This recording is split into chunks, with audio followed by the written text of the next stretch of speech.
this video, 5 more songs that are covers and you might not have known.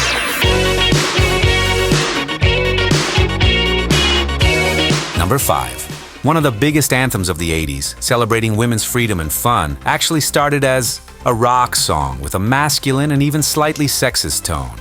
That's right, Girls Just Wanna Have Fun, which skyrocketed with Cyndi Lauper's bold and charismatic voice, was originally written and recorded by Robert Hazard in 1979. These girls just wanna have fun. In Hazard's voice, the song was about a man complaining about the behavior of the women around him. Interestingly, Hazard never officially released it. He just had a demo tucked away. That's where Cyndi Lauper came in, transforming Girls Just Wanna Have Fun into one of the defining anthems of the 80s. Oh, girls just wanna have fun. She wanted the song to be about women having fun, being themselves, and not caring about societal expectations. The production made all the difference too. Producer Rick Chertoff brought in vibrant synthesizers and an upbeat rhythm that perfectly matched Cyndi's unique energy. This song wasn't just a turning point in Cyndi's career. It was also a groundbreaking moment for 80s pop music.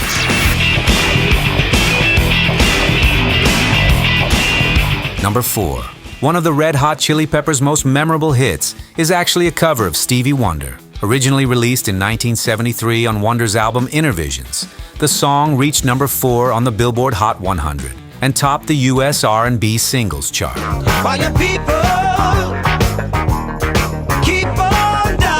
In 1989, the Red Hot Chili Peppers decided to reimagine the track for their 4th studio album, Mother's Milk. The idea came from bassist Flea, who suggested creating a heavier version of Higher Ground. Guitarist John Frusciante added distorted riffs, while Flea brought in an ultra-funky bass line, resulting in a unique fusion of funk and rock.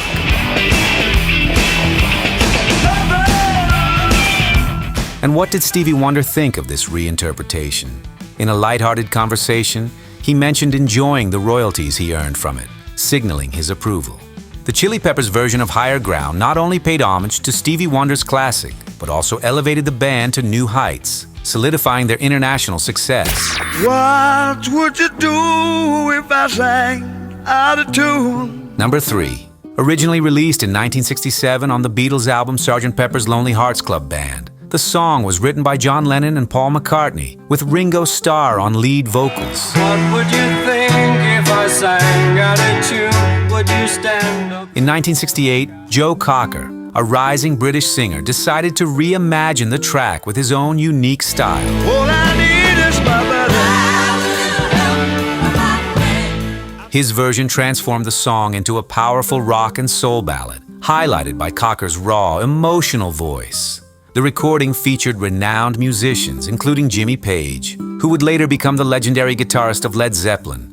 Cocker's rendition topped the UK charts in November 1968 and stayed at number 1 for a week. The following year, his performance of the song at Woodstock further cemented its success, creating one of the festival's most iconic moments. Joe Cocker's version gained even more fame when it was chosen as the opening theme for the TV series The Wonder Years, which aired from 1988 to 1993.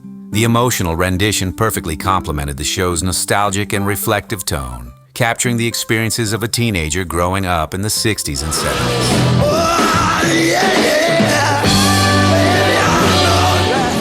Cocker's reinterpretation not only honored the Beatles, but also brought a new depth to the song, highlighting its timeless message of friendship and mutual support. I'll never let you see.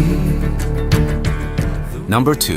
In 1990, the Norwegian band a-ha surprised fans by releasing a cover of Crying in the Rain, originally recorded by the Everly Brothers in 1962. I'll never let you see the way my broken heart is hurting me. The song was written by Howard Greenfield and Carole King, 2 prominent figures in songwriting at the time. a-ha's decision to record this track marked the first time the band released a cover as a single. They infused it with their signature style, blending pop and rock elements to create a modern, captivating interpretation of the classic. Never see me complain. I'll do my crying in the rain. The music video, directed by Steve Barron, features a compelling narrative about a heist gone wrong, interspersed with scenes of lead singer Morton Harkett performing solo. Filmed in Big Timber, Montana, the video even includes actor John Hawkes in a minor role as one of the robbers. This rendition introduced the song to a new generation, showcasing a-ha's talent for reinterpreting music with a fresh and engaging approach. She's gone to heaven, so I got to be good, so I can see. Number 1. In 1999, Pearl Jam surprised fans by releasing a cover of Last Kiss, a ballad originally written and recorded by Wayne Cochran in 1961. Well, where can my baby be? Lord, The song tells a tragic story of love cut short by a car accident, a theme that deeply resonated with listeners. Cochran's version didn't achieve much commercial success. However, in 1964, J. Frank Wilson and the Cavaliers re-recorded the song, reaching number 2 on the Billboard Hot 100 and selling over 1 million copies. well, where can my baby be? Lord, Decades later, Eddie Vedder, Pearl Jam's lead singer, stumbled upon an old vinyl of Last Kiss at an antique store in Seattle. Captivated by its melody and narrative, he suggested that the band include it in their live performances. After a few shows, Pearl Jam decided to record the song during a sound check at Constitution Hall in Washington, D.C. in 1998. Where can my baby be? Initially released as a Christmas single for the band's fan club, Last Kiss gained massive radio airplay and was officially released in 1999. Proceeds from the single were donated to charity, including the benefit album No Boundaries, a benefit for the Kosovar refugees. Pearl Jam's version reached number 2 on the Billboard Hot 100, becoming the band's most commercially successful single in the U.S. Eddie Vedder's heartfelt delivery paired with the band's stripped-down arrangement gave the song new emotional depth, making it a standout moment in Pearl Jam's career.